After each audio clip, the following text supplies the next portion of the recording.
Hi, Elana. Hi, You. great to see you. It's like if only we were, I don't know, in an auditorium drinking coffee and getting little baked goods that didn't taste good.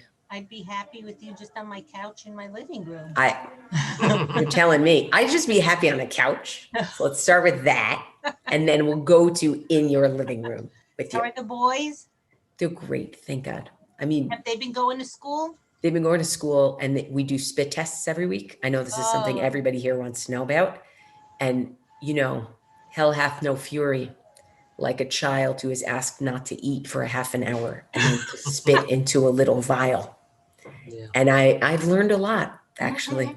Turns out you smell lemon juice, it helps, creates alive. We've learned a lot. We've learned a lot. So that's Okay. how they're doing.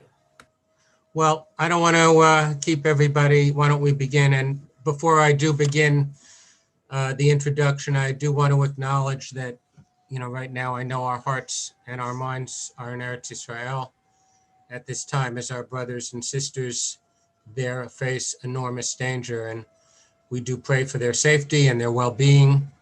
And we hope its leaders do everything in their power to protect their citizens from harm. And just a small housekeeping note, you should have all received an email with tonight's source sheets, and we do encourage you to print them out so that you can continue your learning over Shavuot. Welcome to this evening's shir, sponsored by the CCE, featuring Elana Stein Hain, who will speak about the following topic. How do we know this? How our sages' interpretation of Torah changed Jewish thought.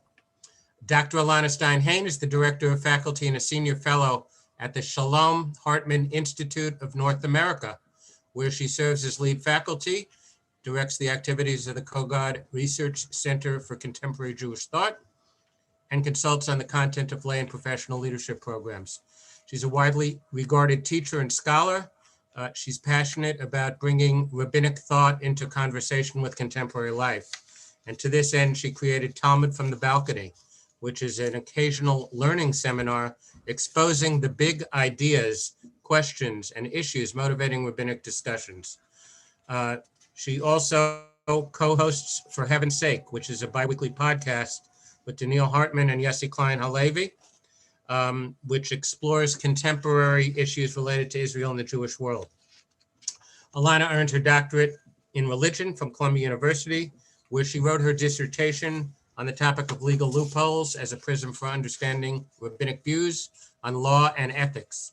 She's an alumna of the Yeshiva University Graduate Program in Advanced Talmudic Studies. She also served for 8 years as a clergy member on the Upper West Side of Manhattan at Lincoln Square and at the Jewish Center. And she also has taught at the Wagner School at NYU. She also is on the board of Sefaria. Elana, just on a personal note, I remember the first time I invited you to speak in Stanford. You were then Elana Stein, not yet married, no kids yet, no clergy position, no PhD, and it's really quite amazing what you've accomplished in such a short period of time. And I'm really proud to have watched you grow from a very talented teacher to a major national figure in the Jewish world. And I'm also very happy that you're still true to your roots and that you're willing to return to Stanford and deliver a traditional Torah shiur, which I think is still where you shine most brightly. It's an honor and really a great privilege to introduce my friend and my teacher, Dr. Elana Stein Hain. Oh, thank you so much, Michael. And as I said to Sharon, it would be great to be on your couch. Thank you for inviting me, and thank you, Rabbi Trencher, for inviting me and hosting me. It's wonderful to be with all of you. I have to say, we know that the Rambam says that even if a person has Torah and mitzvot, if they're Porish Minat Tzibor, if they're not considering the concerns of the community, then it's all for naught. And so I actually want to start with a tefillah tonight for our brothers and sisters in Eretz Yisrael. And it is a tefillah that is attributed to Rabbi Nachman of Breslov. And this is actually a paraphrase of it. Yehi ratzon milfanecha Adonai Eloheinu v'Elohei Avotenu shetivatel milchamot u'shvichut damim min ha'olam.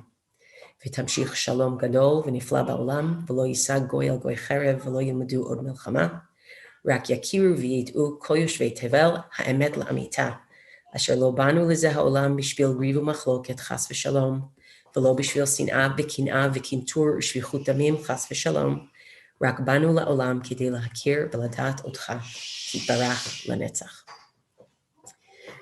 That tefillah essentially asks for peace and to know that the purpose of human beings in this world is not to hurt each other, but the purpose of human beings in this world is to know God.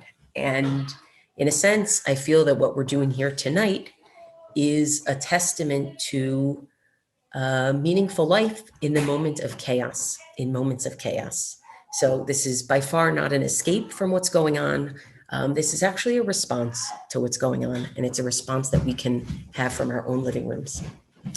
I have two goals tonight in the brief time that we have together. One goal is I want to think about and talk with you about different approaches as to where the rabbis got their way of reading the Chumash. Because you may have noticed that when you go to a shiur on Chumash that is about the pshat, the plain contextual meaning of the text, that the text seems to mean something different on its pshat contextual level than it does in the way that the rabbis interpret it.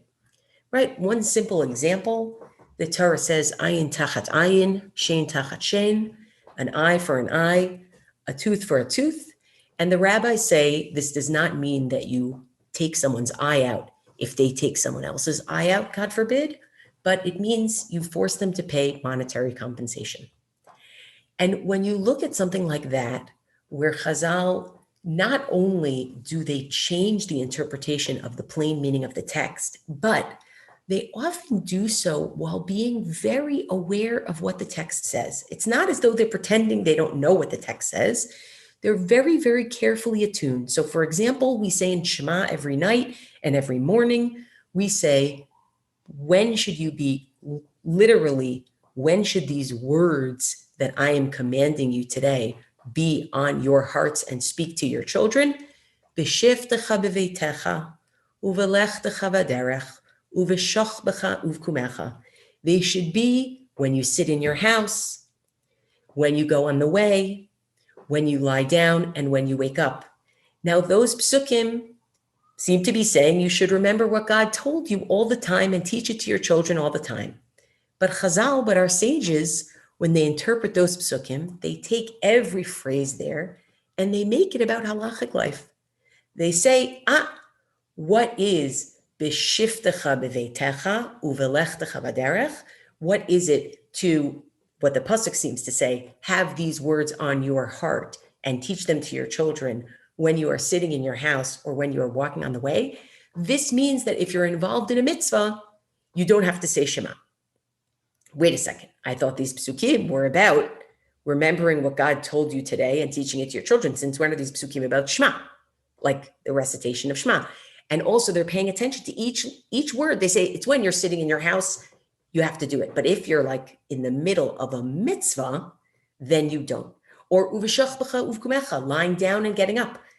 Lying down tells you say Shema at night. Getting up tells you say Shema in the morning. But 1 second, I thought the psukim were about basically teaching your children what God said, not necessarily about the mitzvah of Shema.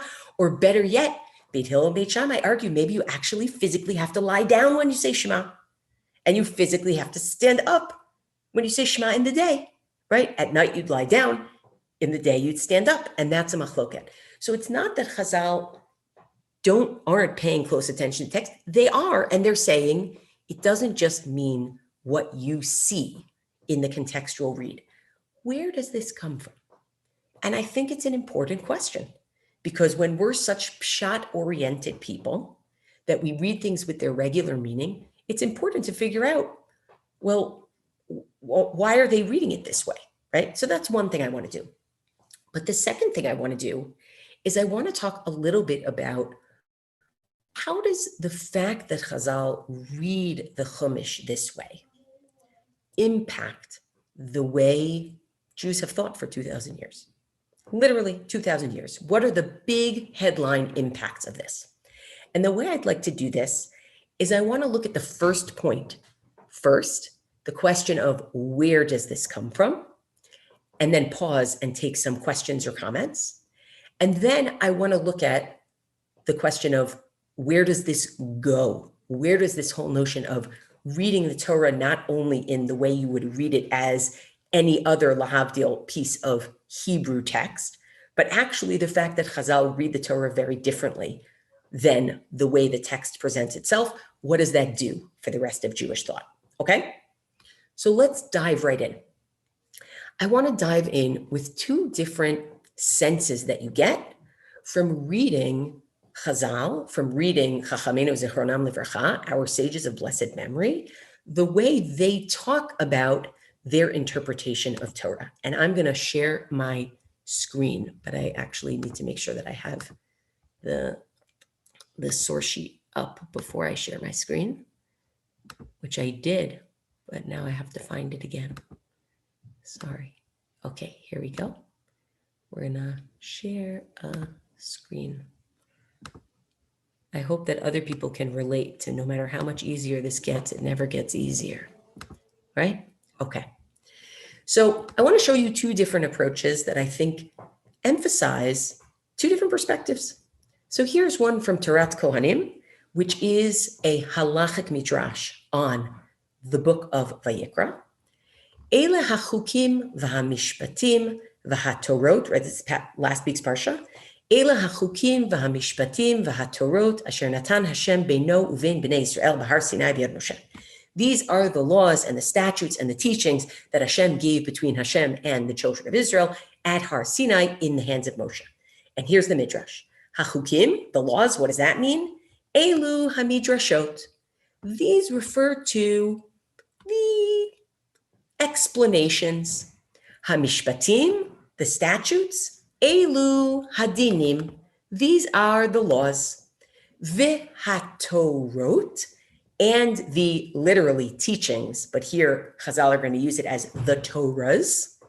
Milamed teaches us shtei Torot nitnu lahem liYisrael. Two Torahs were given to Israel. Echad b'chtav ve'echad be'al peh. One was in writing and one was oral. Bahar Sinai biyad Moshe, the end of the pasuk, at Mount Sinai in the hand of Moshe. Milamed, that teaches shenitna haTorah, that the Torah was given hilchoteha v'dikdukeha uferusheha, its laws, its details, its explanations, al yedei Moshe b'Sinai, through Moshe at Sinai. So if I were to ask you, where do Chazal's interpretation of the Chumash, where does Chazal's interpretation of the Chumash come from?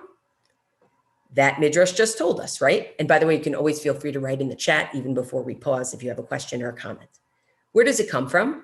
Can you give me a thumbs up if you agree with me that according to this midrash, it comes from Sinai, right? Meaning alongside the written Torah, God revealed an explanation to the Torah that's not in the pshat, right? That's what it sounds like. You know, like speak now or forever hold your peace, which is good because you're all muted. So it's, but you can write in the chat. Thank you, Mark Trencher. Thank you. Well, that's because you're my friend from before. Okay. But now look at this. Okay. Here's a different, by the way, are you related to Rabbi Shimi Trencher is the question. Okay. Let's look at a different approach. This is Shmot Rabbah. Now, Shmot Rabbah is from a little bit later, a few centuries later. B'chi kol Torah lamad Moshe. Could Moshe really have learned the whole Torah? K'tiv b'Torah, it is said about the Torah, it is written about the Torah in Sefer Iyov, Aruka me'eretz midah v'rochba minayam, that the Torah is longer than the earth and it's wider than the sea. Ula arba'im yom lamda Moshe, and Moshe was able to learn all of it in 40 days. Ella, rather, klalim limdehu hakadosh baruch hu leMoshe. God taught Moshe the basics, the rules, some principles, not clear, but certainly not what the other midrash said, which was dikdukeha, all of the details, right? This is the opposite of dikdukeha, all of the details. This is klalim, general. God taught the general something to Moshe. Have, and that's what it means by, and there's a play on words in Shemot Lamed Aleph, kechaloto ledaber ito, which literally means when God finished speaking to Moshe, but they're using kechaloto as a play on words with a klal, giving the basics and the generalities. So now you tell me, if you ask somebody, where do the interpretations that Chazal give for the Torah come from? What do you think? If anybody's brave enough to write in the chat. Or actually, Rabbi Trencher, we can unmute people if somebody wants to say. Where do they come from? Don't be shy, don't be shy, don't be shy. Oh, we can't be wrong. They're not here. We don't know. We actually don't know. What do you think?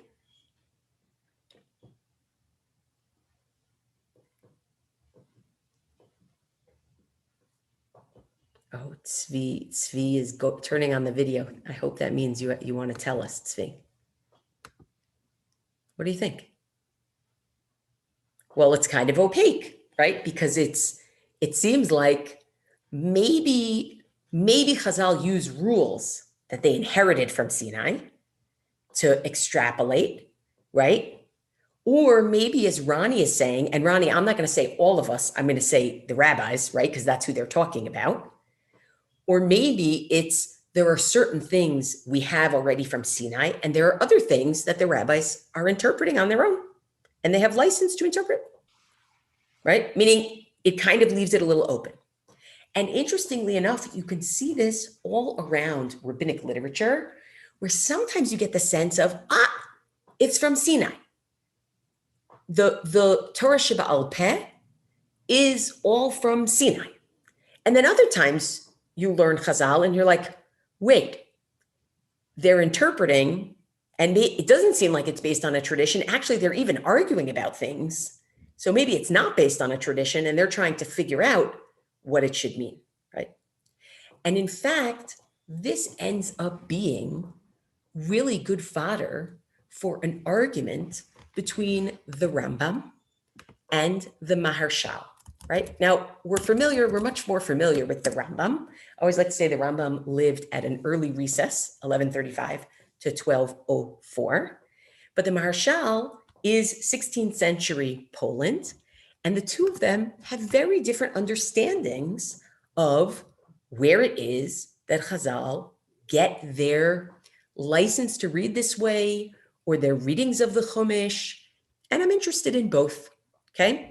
So let's take a look, and then we're going to pause it. I just have to find it again. It was there, and now it's gone. And now we find it again, okay? Here we go. So take a look, and we're going to come back to number 3, okay? We're going to come back to number 3. Take a look at the Rambam. The Rambam is very interesting. The Rambam in Hilchot Mamrim, Laws of Rebels, in his Mishnah Torah, in his halachic work, he says the following. He's talking about what it is that you would not allow to contradict if you are, let's say, a member of the Beit Din and the Beit Din rules on an issue. And he says, I want you to know that the things you're not allowed to contradict, they are of 3 types. And basically, when he says these 3 types, he's basically telling us what Torah Sheba'al Peh is, okay? Echad dvarim shelamdu otan mipi hashmu'a v'hem Torah Sheba'al Peh. Whether we're talking about something that was learned mipi hashmu'a, meaning from a tradition, right? That it was passed down, and that is Torah Sheba'al Peh. Ve'echad, or the same would be the case with dvarim shelimadum mipi da'atam, something that the rabbis learned from their da'at, their minds, be'achat min hamidot sha'atorah nidreshet behen, with one of the rules of reading that the Torah is, with which the Torah is read, right? Anybody who's familiar with the Siddur in the morning, we have this section called Rabbi Yishmael, which is essentially a Braita. It's a rabbinic segment that talks about 13 rules for reading. And that these 13 rules, the Rambam is saying, you have to listen to whatever it is that the rabbis derived halachically using these 13 rules, right? So sometimes it'll be based on Gzera Shava. Over here, you have this word, and over there, you have the same word. And so we're going to compare, just like the halacha obtains here, the halacha is also going to obtain here, right? Like that's one of their rules of reading, right? So that too, v'nir'a be'enehem shedavar ze kachu, and the rabbis believe that this is what the rule should be. And a third thing, v'echad dvarim, and also things she'asa'um siyag laTorah, where the rabbi said, we are making a fence around the Torah, u'lefi ma she'hasha'at tzricha, and they're just doing what the time requires, right? Ve'hein hagzerot, v'atakanot, v'haminhagot, these are extra decrees that they make, right? They're not breaking Torah. If anything here, they're adding to Torah. These are the decrees that they make. Kol echad ve'echad me'elu hashlosha, any of these three, dvarim, any of these three types of things, mitzvat aseh lishmo alahen. You have a positive commandment. Notice he's saying there's a Torah commandment to listen, to heed the rabbis on any of these three things. Something they got through tradition, person to person, all the way back to Moshe at Sinai. Something they figured out using their 13 rules of reading. And something that they say is, we're making a fence around the Torah, we're making an extra takana. And the Rambam adds this, he says, I just want you to know, divrei Kabbalah, something that's learned from tradition, this is how you'll know it when you see it. Ein behen machloket laolam. There's no machloket about it. If you're learning the Gemara and they seem to be taking something for granted, it probably means, meaning there's no argument about it, probably means that that was actually received from Sinai. But v'chol davar shetimtza bo machloket, anytime you see them arguing about something, biyadua she'enu kabbalah min Moshe Rabbeinu, you know that that's not something that we got from Moshe, okay? So let me ask you a question. According to the Rambam, and we can unmute if we'd like, according to the Rambam, most of the things that the rabbis derive from the Torah in halachot, where do those come from? What do you think? You can write it in if you want.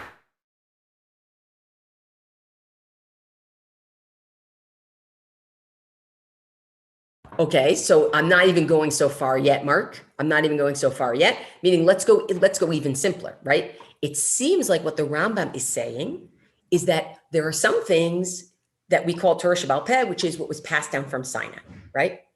And it's something you're not going to have a machloket about it. Everybody seems to agree on it. Why? Because it was their tradition that they had.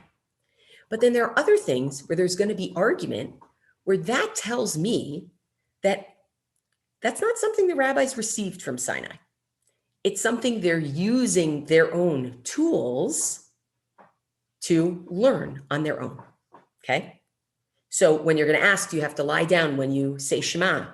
Or do you have to, or can you say Shema in whatever way you want, right? And that's an argument between Beit Hillel and Beit Shammai. And we're not talking about a situation where they learned this from Moshe and they just lost it. So now they're arguing about what the truth is. They're actually trying to figure it out, right? Right? But wait a second. A question that you should be asking yourselves is, but wait, where'd they get their tools of reading from? Right? Meaning the Rambam just said there are three categories. One, what they receive as tradition, and there's going to be no argument. I'm actually writing this for you in the chat. Two, what they derive using 13 principles of reading, and that's going to be argument, right? And three, their extra gzerot and takanot, right? Those three. Now, I want to know where two comes from. What they derive using their 13 principles of reading. Where do those 13 principles come from? So this is where the Rambam gets you.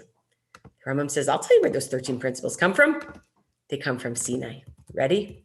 In the Rambam's introduction to Mishnah, he says, "V'kasher meit alav hashalom," when Moshe Rabbeinu died, v'hu kvar masar leYehoshua, he had already given to Yehoshua ma shenitan lo min haperush, what was given to him from God as the explanation of the Torah. Hitbonen bo Yehoshua v'anshe doro. Yehoshua and the people of his generation, they tried to understand, they looked closely at Torah, V'kol ma shekibel mimenu, and anything that Moshe had received, that Yoshua had received from Moshe, hu o echad hazkenim, whether Yoshua had received it or one of the elders had received it, ein bo dinu dvarim, no argument, no problem, no argument. V'lo nafla bo machloket, nobody disagreed about it. But uma shelo shamabo davar min hanavi alav hashalom. But whatever it is that Yehoshua had not heard from the prophet Moshe of blessed memory, min ha'anafim, from the branches, meaning the details, hotzi hadin bo behekesh. Yehoshua and his generation learned it out using a hekesh. But what do we mean by a hekesh? Usually what we mean by a hekesh is a connection between two things. But bechukim hashlosha asar, using the 13 principles of reading Torah, hanetunim bo b'Sinai, that were given at Sinai.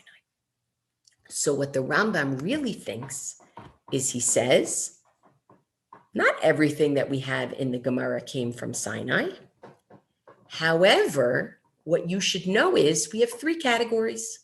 One, where you have no machloket at all, no argument at all. That means they got it person to person to person from Sinai. Two, where there is a machloket. Beit Hillel and Beit Shammai argue about something. Rabbi Eliezer and Rabbi Yoshua argue about something. Abaye and Rava argue about something. And he says there, if they're using the 13 principles of reading, you should know the conclusion that they come to is not necessarily from Sinai, and you can see that because they disagree, but the tools they're using come from Sinai, right? So this is the way that the Rambam allows it to continue to be connected. And then you also have this other rabbinic allowance that the rabbis are allowed to make gzerot, right? The rabbis are allowed to make extra decrees. They don't claim it come from Sinai, but they have the authority to do it. So the Rambam is sort of like keeping it with Sinai, but kind of moving a little. He's giving a little, right? Now contrast this, and then we'll open it up to the Maharshal. And the reason why I want people to see both of these is because I think we take for granted, people who are halachically observant. We take for granted, we know what the Torah means. We follow, you say we're people of the book. People of the book means people of the Talmud. We're not people of the book, as in people of the Chumash. You look in the Chumash, you're not going to know how to live a halachic lifestyle. You want to know how to live in a halachic lifestyle? You look over here, right? You look at the Gemara. We're people of this book. That's what we are. Now, if we're people of this book, we need to understand how this book relates to this book, right? Like, how does this book relate to this book? So the Rambam tells us there are some things in this book where you're going to find no machloket, and it's because the rabbis actually had it passed down from Moshe. And there are some things in this book where you're going to have machloket, but the rabbis are still using tools that were given to Moshe at Sinai, okay? The Maharshal goes in a different direction. Maharshal says something different. Here we go. Rabbi Shlomo Luria. He says, he's talking about the fact that the rabbis interpret ayin tachat ayin, an eye for an eye, as mammon, as monetary compensation. And he says, V'lo hivanti dvarav. I don't understand the Rambam who says that it needs to be based on Har Sinai. Taha kama gzerot shavot. There are plenty of comparisons, legal comparisons, V'kama krai, and plenty of psukim, darish talmuda alzeh, that the Gemara itself actually gives as an explanation for why an eye for an eye is money. In other words, when you look at the Gemara about an eye for an eye equals monetary compensation, it doesn't say we learned it from Sinai. It says, some people say it's because we compare it to this other pasuk that is actually about paying for the death of an animal. Some people say we compare it to this other pasuk, meaning they themselves, you can see they're trying to extrapolate it from the text. They don't say it was given to us from Sinai. that we know that it's mammon, that it's money, and not actually taking out someone's eye. He says, "Umatzrichin lekabala ish mipi ish." Why, in order for it to be authoritative, does it have to be something that was passed down from Sinai? Lachein nir'eh. He says, therefore, it seems to me, shedivrei chachamim maspikim, that the fact that it's the rabbis interpreting it is enough, av zulat hakabala klal, even without any tradition. And more than that, in his introduction to his explanation, his perush on Gemara, he says, "V'harishonim, the early ones, meaning Chazal, afilu bevat kol lo hayu mashgichim." They didn't even listen to a heavenly echo.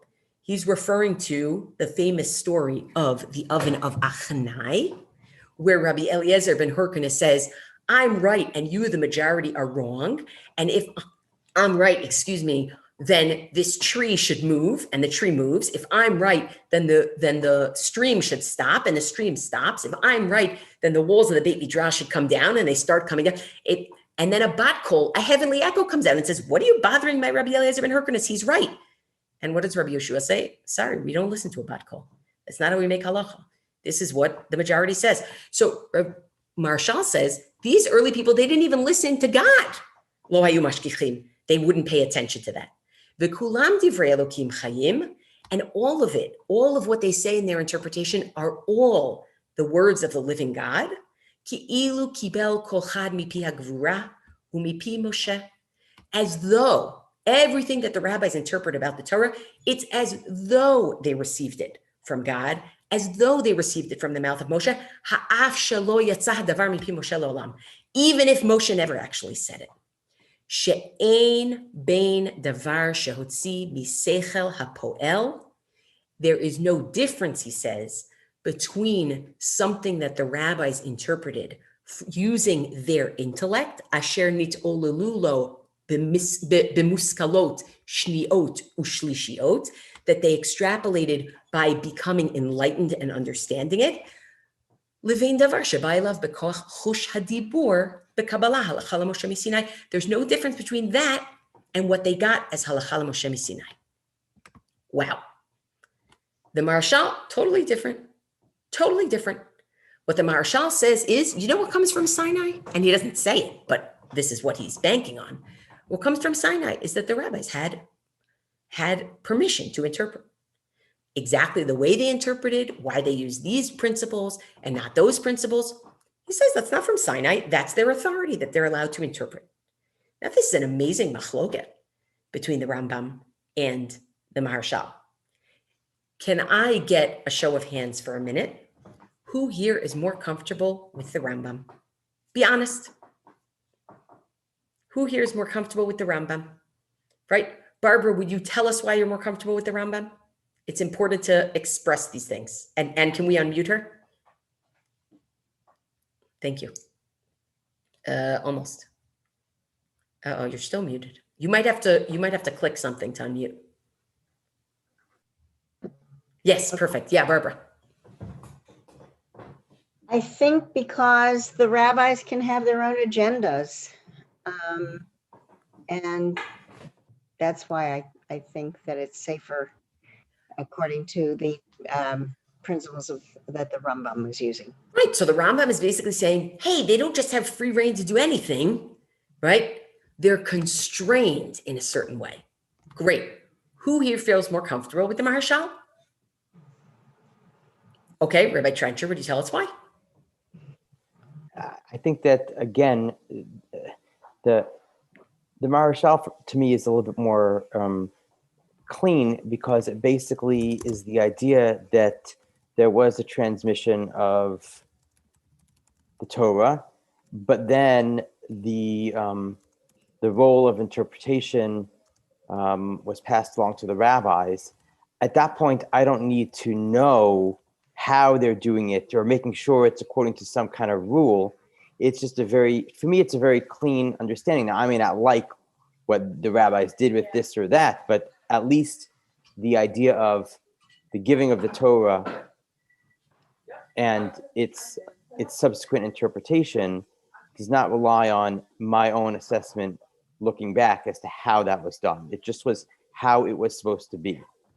So very interesting, meaning what you're saying, and Barbara, I think the two of you, it's funny, there's a kernel that you share, actually, that in order to be able to say, look, I trust them, it's the answer has to be that what's from Sinai is that they have authority to do it, right? Like, and that's what's from Sinai. But to say, are they using it right? I mean, you saw Zvi Bernstein's question already.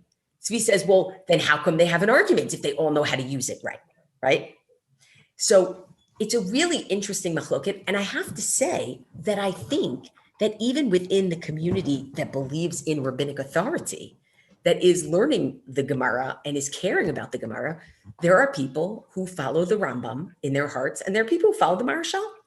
And I actually think it's really important not to lose the people who follow either one, and to know that we're not actually sure, right? But that there's something in here.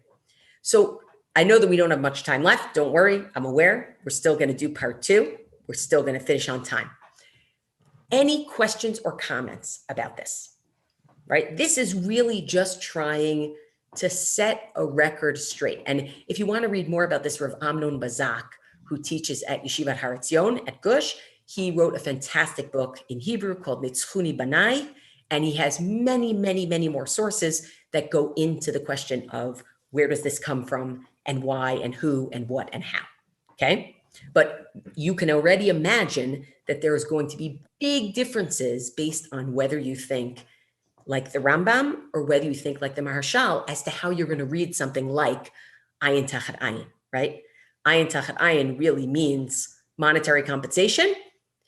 If you're the Rambam, what you say is, what they're doing is they're just hanging something on one of the rules that they already have, that they've been given, and they're using it this way to understand, right? Or maybe because there's no machloket, there is actually one person who disagrees, Rabbi Eliezer, but that's for a different time, right? Then maybe it comes from Sinai. But if you're the Maharshal, he says, honestly, it could be that they interpret Ayin Tachat Ayin because they didn't think it was good public policy to be able to do actually knock a person's eye out. That's actually for the Maharshal, that's actually legitimate, right? So Barbara, what somebody might call an agenda, somebody else might call for the good of Am Yisrael, right? Like trying to figure out how do you have a society run? And that's obviously much more like, much more chadshani. It's much more innovative, the Maharshal, right? Between you, me, and Rav Amnon Bazak, Rav Bazak prefers the Maharshal, which I think is interesting in and of itself. Ronnie, you had a comment or a question. Even though I'm more comfortable with the Rambam's notion that there are some set rules, I think the Maharshal is more consistent with my understanding that we're supposed to be God's partners in this world, that we're supposed to be working on some of the same values and improving this world. And so that sort of speaks to a free will guided just by a connection to the Almighty. So I sort of think that pushes towards the Maharshal's notion. So it's really interesting because the partnership then is of a different nature. And Barbara, I'm going to speak for you for a second, which is like, wait, but who has the authority to do that? So here's where I want to go to part 2. And I don't want to do this on the page. I want to do this off the page. And I want to think about it with you, right? What do we have? We have 10 minutes, Rabbi Trencher? Right? We got it. We got this. Okay. I want to think about how this phenomenon, whether you follow the Rambam in understanding where it comes from, or you follow the Maharshal, or maybe you're a little bit both, right? Because sometimes we feel a little bit both. The phenomenon that Chazal makes so explicit for people to understand that in order to know what the Torah means, you can't just look at it, but there's a companion piece to it, right? Has huge impact on Jewish thought for the next 2,000 years. And I want to name 3 ways that it has huge impact. One, I'm going to start with Ronnie's point, which is the idea that you would have a text that is revelation, that's from God, and human beings need to interpret it, sets the stage for the whole interpretive venture of Torah from there on in. And I'll tell you what I mean. Each stage and each generation, what you see is rabbis looking at the material from the generation before, noticing incongruities, noticing tensions, thinking about what things mean, and interpreting them. So you have the Mishnah and the Midrash Halacha doing this on the Torah. And then you have the Gemara doing this on the Mishnah. And then you have the Rishonim, like Tosfot, doing this on the Gemara. They'll say, but there's one Gemara here that says that, and another Gemara here that says that. How are we going to figure out how these things work together?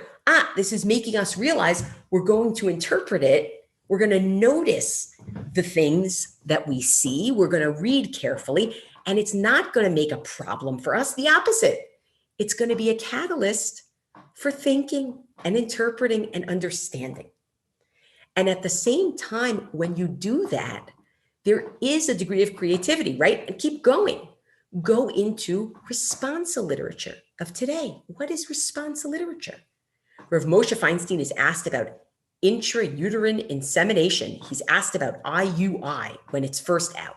So what does he do? He looks back at the sources and he says, how do I pull a rabbit out of a hat? But it's not out of a hat, right? This is exactly what Chazal set up for us. We didn't have it before this. We literally didn't have it. There's a pasuk about Ezra and Nehemiah that maybe they started extrapolating a little bit, but the rabbis make very clear that we are a tradition of textual interpretation, right?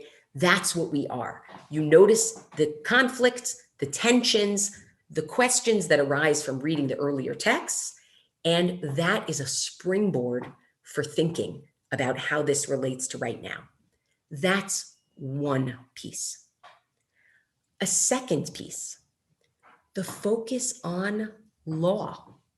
When you read the Chumash, open the Chumash, would you think of it as a book of law?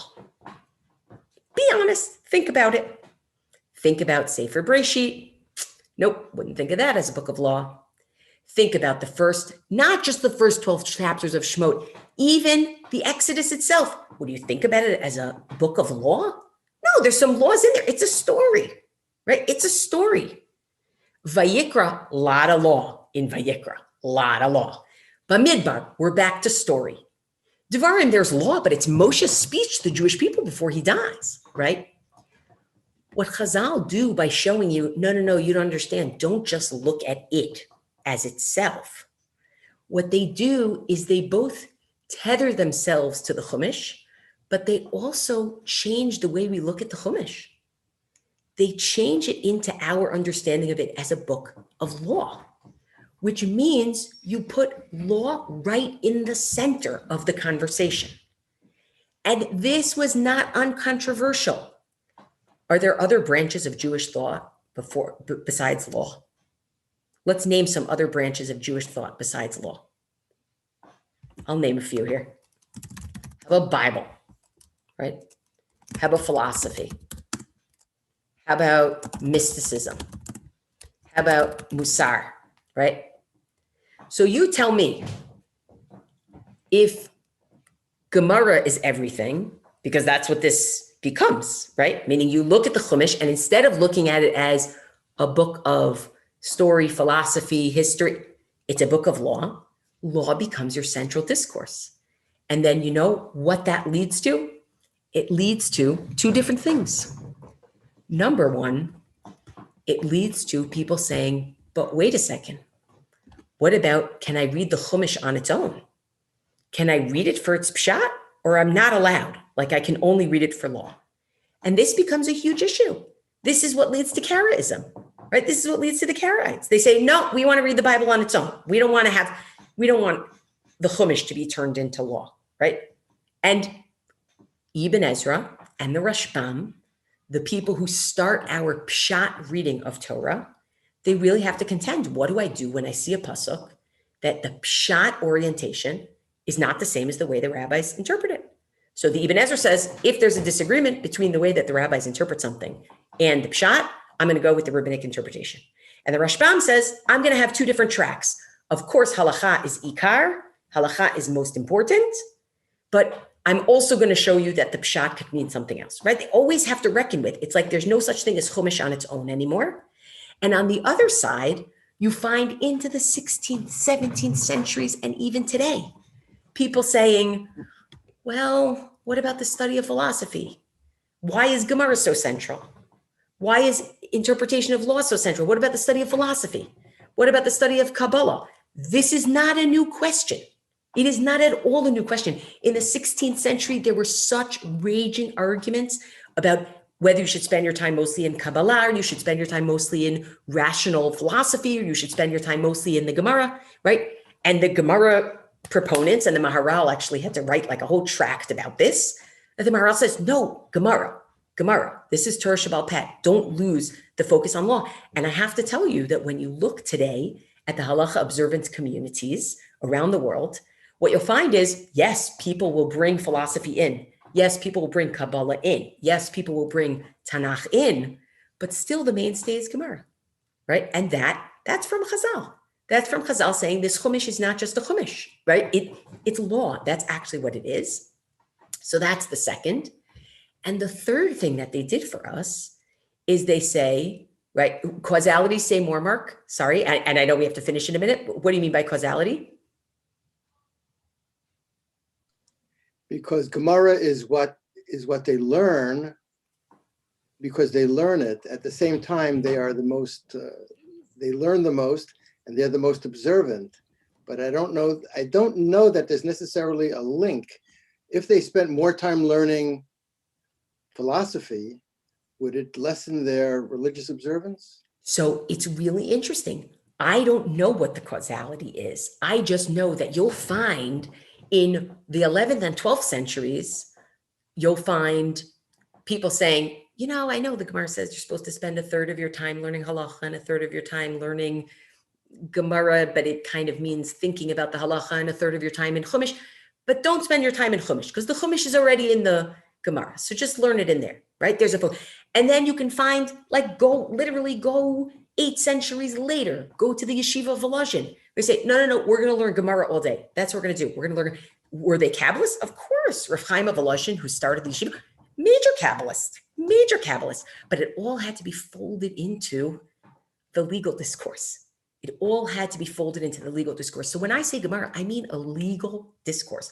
And I think there is some causation between the focus of your community being the legal rabbinic discourse and practice and observance being in the center. I do think there's something there. I mean, you're the social scientist, so I kind of will rely on you to figure that out. But I do think there should be a link there, right? So when the Musar movement started, people were like, oh, people are not going to be frum anymore because they're going to learn Musar and they're going to stop learning Hilchot Shabbat, right? So there's what to do there. The third thing I want to say is what Chazal did here is they also made the mitzvah of Talmud Torah central by showing us how you can look at the Chumash and make drashas and explain it and argue over what it means. What they did is they showed us that this is a religious activity. It's not just functional to figure out what the halacha is. And it's no mistake that the rabbis say, Talmud Torah, Keneged Kulam, learning Torah is equal to all the mitzvot, right? Or better yet, you've read about the Ben Sorer Umoreh, the child who can be put to death by their parents if they are evil, right? Rabbi Trencher's worst nightmare, right?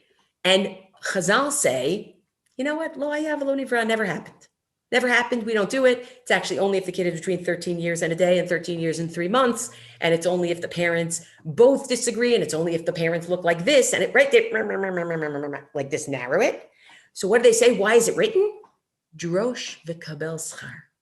So that we could learn it, right?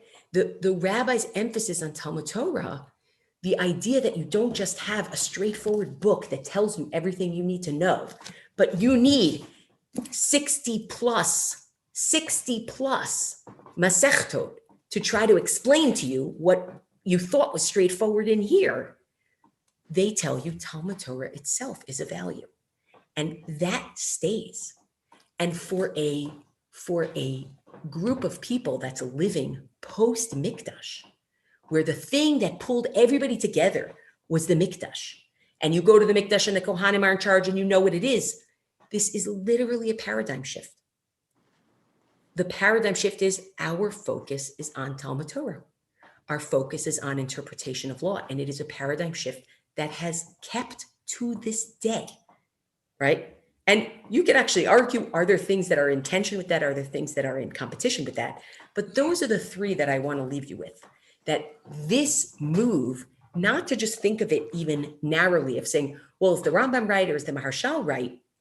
But that this move of making it clear and expanding and expounding really leaves us with a legacy of the way we do Torah is by interpreting what came before. So we are interpreting the new through the eyes of the old, but there's some creativity there.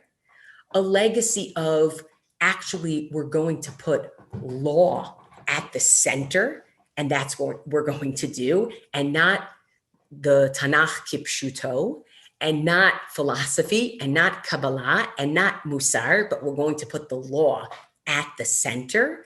And that Talmud Torah, this is an activity. This is the activity that defined their religious identities. And so I think that on Shavuot, the reason I wanted to give this share before Shavuot, and I'm going to end with this, is that on Shavuot, we talk about Matan Torah. But what we have to realize is that the activity that we're doing on Shavuot by learning Torah is our way of continuing Matan Torah. And there's something magnificent about that. And I hope that you'll look, there's a source that we didn't do together, a midrash, that is absolutely magnificent, that describes what the metaphor is, how the rabbis understood what Torah is, what God meant by giving us the Torah. So I hope that everybody has an incredibly meaningful Zman Matan Toratenu, and that we should hear Besorot Tovot. Thank you so much for spending time learning together. And I'm always happy if anyone wants to email afterwards with any questions or comments. That's my favorite thing, literally. Thank you. Thank you. Thank you so much, Dr. Elana Stein Hain, for joining us this evening, sharing Torah with us. That was so interesting and gave us all a lot to think about. I posted again the link to the source sheet in the chat. So if you don't have it in your email or can't find it, click on that link so you can download it and review it over Shavuot. And again, thank you all for joining us this evening. And we look forward to welcoming you back for future CCE programs. Thanks so much.